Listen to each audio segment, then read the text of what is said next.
Seperti yang dikatakan oleh Robert Klitgard dalam bukunya Controlling Corruption pada tahun 1988, maka pemberantasan korupsi harus fokus pada perubahan sistem dan itu bisa dilakukan secara sistematis.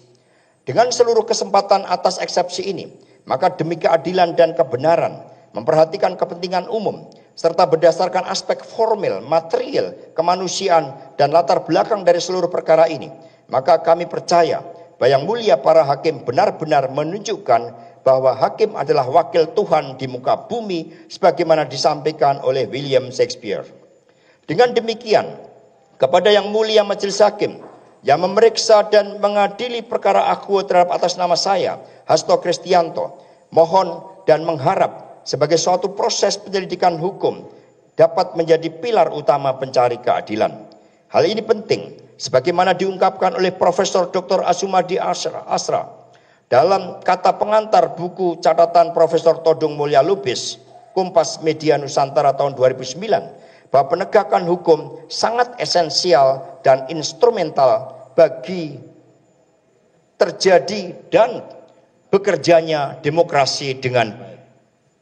Tanpa respek kepada hukum yang diikuti dengan penegakan secara teguh dan konsisten, demokrasi bukan hanya tidak berjalan baik, bahkan lebih jauh lagi, berujung pada kehidupan sosial politik yang penuh kekacauan atau keotik dan anarkis.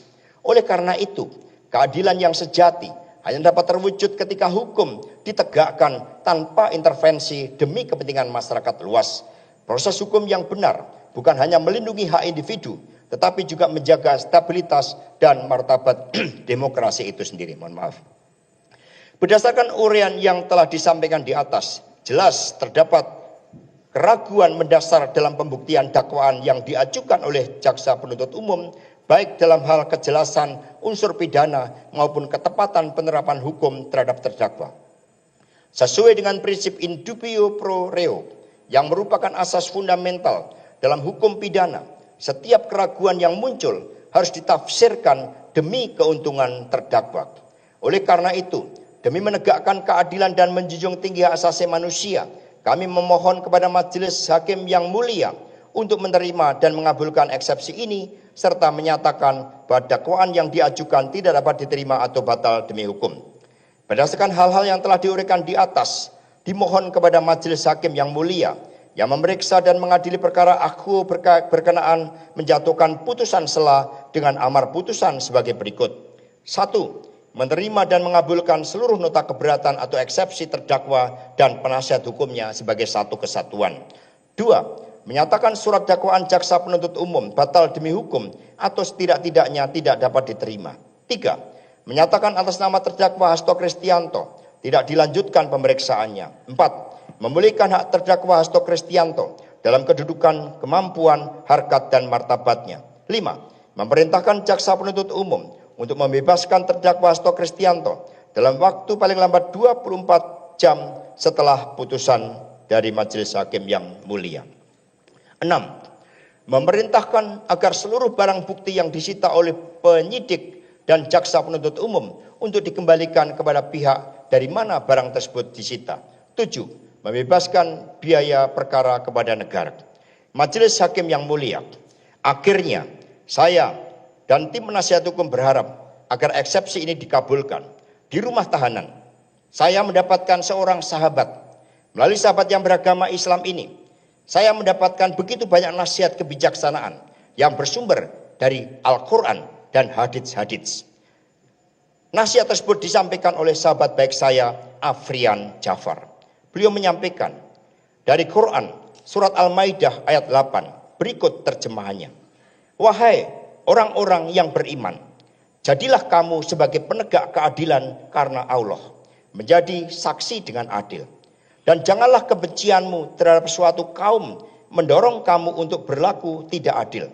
Berlaku adillah, karena adil itu lebih dekat kepada takwa. Kemudian dari Quran, surat Ghafir ayat 18, berikut terjemahannya. Orang-orang yang dijolimi tidak mempunyai teman setia seorang pun, dan tidak pula mempunyai seorang pemberi syafaat yang diterima syafaatnya. Mohon izin saya ulangi. orang-orang yang dijolimi, orang-orang yang zolim, orang-orang yang zolim tidak mempunyai teman setia seorang pun dan tidak pula mempunyai seorang pemberi syafaat yang diterima syafaatnya. Yang lain dianggap dibacakan. Kemudian dari hadits riwayat Bukhari nomor 1496, Muslim nomor 19. Dan berhati-hatilah terhadap doa orang yang terjolimi, karena tidak ada penghalang antara doanya dengan Allah. Demikian pula yang disampaikan oleh Romo Sidunata kepada saya, yang diambil dari Alkitab, dari Markus 13, bab 13 ayat 11. Apabila mereka mengiringi dan menyerahkan kamu, janganlah khawatir akan apa yang kamu harus katakan, tetapi katakanlah apa yang dikaruniakan kepadamu pada saat itu juga, sebab bukan kamu yang berkata-kata, melainkan Roh Kudus. Demikian nota keberatan atau eksepsi ini kami sampaikan dengan harapan agar keadilan dapat ditegakkan sebagaimana mestinya.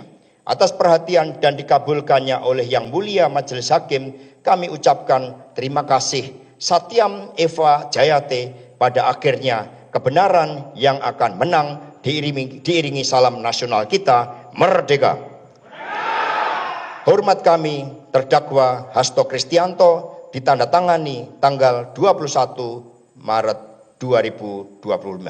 Terima kasih kami ucapkan kepada Majelis Hakim yang mulia yang telah memberikan kesempatan saya untuk membacakan eksepsi ini.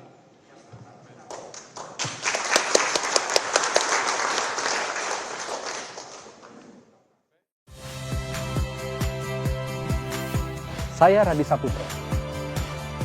Saksikan program-program Kompas TV melalui siaran digital, pay TV dan media streaming lainnya. Kompas TV, independen, terpercaya.